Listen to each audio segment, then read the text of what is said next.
Très chers amis, bonjour. Nous allons étudier la paracha de Pinchas, paracha qui suit celle de Balak. Le roi Balak et son prophète Bilam ont subi un échec cuisant.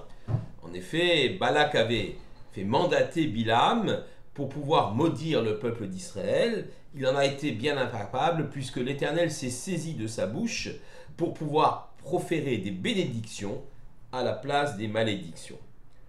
La malédiction s'est transformée en bénédiction basée sur l'intégrité des familles d'Israël. Comme nous l'avons expliqué, Matovur alecha Yaakov mishkenotecha Israël, quelles sont belles tes tentes, Jacob, tes demeures Israël. C'est par le fait de la disposition des tentes d'Israël, qui fait qu'on ne pouvait voir d'une tente à l'autre, on ne pouvait percer l'intimité des familles, la cellule familiale a été totalement préservée. C'est par cela, effectivement, que Bilam est bien obligé de reconnaître la force du peuple juif, basée sur l'intégrité de la cellule familiale.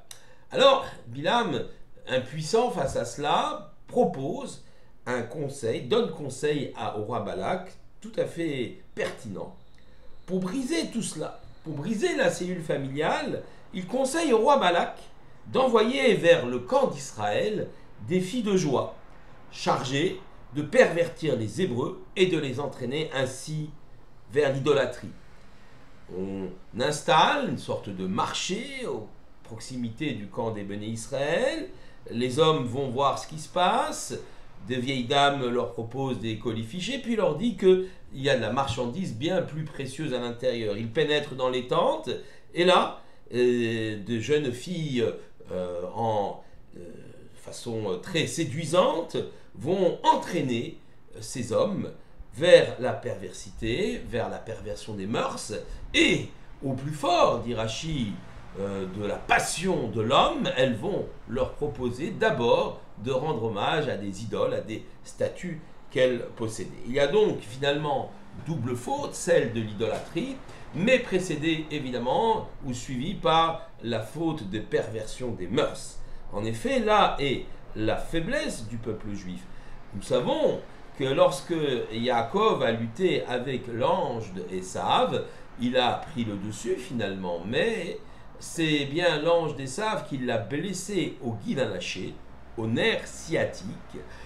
Et ce nerf sciatique, aujourd'hui, c'est la raison pour laquelle d'ailleurs nous ne le consommons pas dans les parties arrière de l'animal.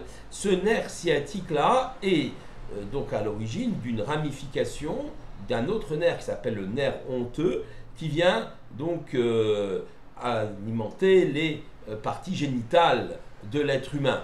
Et donc le blesser à cet endroit-là, c'est bien montrer que la faiblesse du peuple juif peut se trouver dans la perversion des mœurs, et nous savons bien évidemment que l'assimilation galopante qui a pu frapper notre peuple à travers l'histoire se fait généralement par l'intermédiaire des mariages contractés, exogamiques, contractés à l'extérieur du peuple juif, ce qui entraîne une perte d'identité et, j'allais dire effectivement, une disparition du parti de notre peuple. Donc il y a ici, dans la destruction de la famille juive, de la cellule familiale juive, un danger immense, et beaucoup d'enfants d'Israël se laissent entraîner. Zimri ben Salou, prince de la tribu de Shimon, lui prend la tête de ce mouvement et se prend pour lui une princesse, Cosbi Batsour, princesse donc moabite, Cosbi Batsour, et va même interpeller Moshe en lui demandant si cette femme-là était permise ou pas permise. Moshe lui dit bien sûr cette femme Cosbi Batsour n'est pas permise, et Zimri ben Salou lui répond: mais toi qui as épousé donc Tsipora, qui est également une Midianite, pourquoi on t'a-t-on permis cela? Il y aurait donc deux poids, deux mesures. En vérité, Tsipora a été convertie en bonne et due forme, et Moshe n'a commis aucune faute. Le guerre, le converti, lorsqu'il adhère au projet d'Israël, est tout à fait intégré dans le peuple juif. Eh bien, malheureusement, Moshe, interpellé sur les origines de sa femme, ne peut rien faire. Il est complètement tétanisé, désemparé face à cette situation, et il ne peut donc répondre à la question que Zimri Ben Salou lui pose. Il y a donc ici non seulement bien sûr une perversion des mœurs, mais aussi une tentative de rébellion, de renverser l'ordre établi par Moshe et finalement une possibilité de perte de l'unité du peuple juif, de perte du peuple juif tout simplement. Il y a à ce moment-là une colère divine qui va s'exprimer par une épidémie qui va frapper dans le corps des bénis Israël un certain nombre de personnes. Et c'est là qu'intervient notre personnage, Pinchas. Petit-fils d'Aaron, il intervient et d'un jet de javelot, il exécute Zimri d'un seul coup et sa concubine Cozbi. La rébellion s'arrête, mais aussi l'épidémie, expression de la colère divine, va stopper, le peuple juif sera sauvé, fin de l'histoire. Alors, Pinchas reçoit le titre de Cohen. Alors, on dirait qu'il était fils de Cohen et petit-fils de Cohen. Oui, mais à l'époque où la Keuna a été inventée par Dieu et offerte à Aaron et à ses fils, Pinchas était déjà venu au monde et il n'avait pas été cité parmi ceux qui vont exercer la Keuna. Seuls les descendants d'Éléazar, son père, nés après qu'on ait octroyé la Keuna, seront Cohen par hérédité. Lui était né avant que l'on octroie la Keuna, la prêtrise, et donc il n'avait pas ce titre. Et maintenant, il reçoit le titre de Cohen. Autre récompense, il reçoit aussi ce qu'on appelle une alliance de paix, un Brit Shalom, une alliance de paix. Ça paraît bien étrange. Il devient à la fois Cohen, dont le rôle principal est d'établir le lien entre Dieu et le peuple juif, également d'établir la paix entre les juifs, et puis en plus il a une alliance de paix. Comment peut-il avoir une alliance de paix après avoir accompli un geste certes salvateur, mais d'une violence inouïe, l'assassinat quand même de 2 personnes, d'un coup, d'un trait de javelot, c'est une très grande violence, on l'appelle d'ailleurs un canaille, un zélé, un zélote, qui a accompli cet acte-là. Alors pour bien comprendre cela, il faut d'abord poser comme base, comme postulat, que nous sommes dans ce qu'on appelle Horat Shah, c'est-à-dire un moment très exceptionnel de l'histoire du peuple juif, et que, bien sûr, en aucun cas, on peut s'inspirer du geste de Pinchas pour pouvoir l'appliquer à telle ou telle époque, et particulièrement à notre époque. Ce n'est pas comme ça, bien sûr, que l'on va traiter une telle affaire de gens qui se rebellent ou ont une perversion des mœurs. Donc il y a ici quelque chose de tout à fait particulier, dans un contexte très particulier, que l'on ne peut transposer dans le geste à aujourd'hui, sinon bien sûr évidemment on favoriserait toutes sortes de fanatismes, et nous savons ô combien le judaïsme reste méfiant vis-à-vis des gestes des fanatiques. Donc c'est un moment, un geste salutaire pour le peuple d'Israël qui s'est fait à un moment bien précis de son histoire et ne doit en aucun cas être reproduit ainsi. Et puis il a mis fin à une épidémie dévastatrice et à une sédition extrêmement dangereuse, mais quand même, on ne peut pas qualifier l'acte de Pinchas d'acte de paix, c'est quand même un peu fort. On aurait bien sûr dû le saluer ce geste héroïque, mais pas dire que c'est un acte de paix.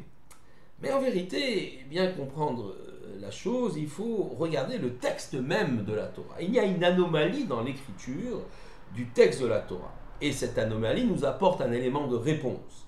En effet, le mot shalom, Brit Shalom, l'alliance de paix qui est offerte à Pinchas, le mot shalom est écrit avec les lettres suivantes, un shin, un lamed, un vav et un mem sophite.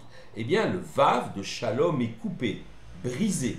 Il est coupé et brisé, et c'est ainsi qu'il doit être écrit dans le Sefer Torah. Ce n'est pas une erreur, bien au contraire. Si le vav n'est pas brisé, il n'est pas coupé en deux, alors le Sefer Torah est pas soul. On ne peut pas lire dans ce livre de la Torah, il faudra corriger, gratter le vav, certainement pour obtenir une coupure. Donc il y a une coupure dans ce vav. Et ce qui veut dire que ce vav qui est coupé, comme s'il était barré, le mot shalom peut avoir une deuxième lecture, qui serait donc shalom sans vav, c'est-à-dire shalem, quelque chose d'entier, shlemut, quelque chose qui est complet, qui va vers l'entièreté, la plénitude. Et voilà donc une formidable leçon. Il ne peut y avoir de paix sans plénitude, sans authenticité et sans sincérité. Être entier vrai dans la volonté d'établir une paix, c'est indispensable est vitale. Toute autre forme de paix ne serait qu'un rêve sans lendemain, une forme de compromission. Et nous savons à travers l'histoire combien les fausses paix, mettant les véritables problèmes de côté, ou des paix de complaisance, ou des paix où on ne veut pas avoir d'histoire, on ne veut pas remuer les choses, ont été extrêmement destructrices. On se rappelle de la paix de Munich, pour lesquelles les grandes puissances occidentales, les démocraties, la France et la Grande-Bretagne ont sacrifié la Tchécoslovaquie à Adolf Hitler simplement pour avoir la paix, un répit. Nous savons ce que Winston Churchill a dit sur son collègue Neville Chamberlain. Il a dit: vous avez eu la paix et le déshonneur, eh bien vous aurez le déshonneur et la guerre. La guerre effectivement est tout de même arrivée. La paix d'Oslo également, qui fut une paix illusoire et qui a mené à tant de souffrances pour la terre d'Israël et pour l'État d'Israël. L'interlocuteur utilise à chaque fois cette fausse paix pour pouvoir mieux frapper. La paix de compromission, celle qui ferme les yeux sur l'antisémitisme des banlieues par exemple.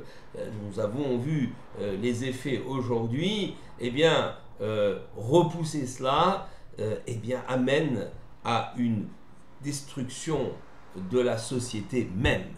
Et c'est cela que Pinchas a refusé. Encore une fois, ce geste n'est pas à reproduire, je précise, mais à ce moment-là, il a été salutaire et nécessaire, car Pinchas est l'homme de l'authenticité et de la sincérité.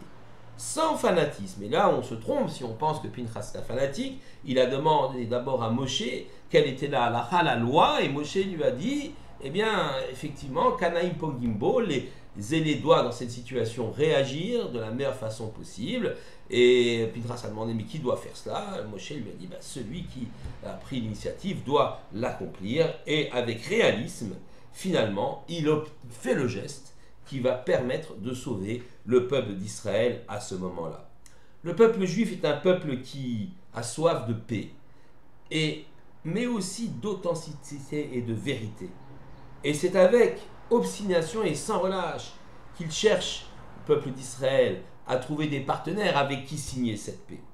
Mais ce n'est pas toujours simple, car dans un monde de mensonges, la réalité et l'authenticité sont bien rares.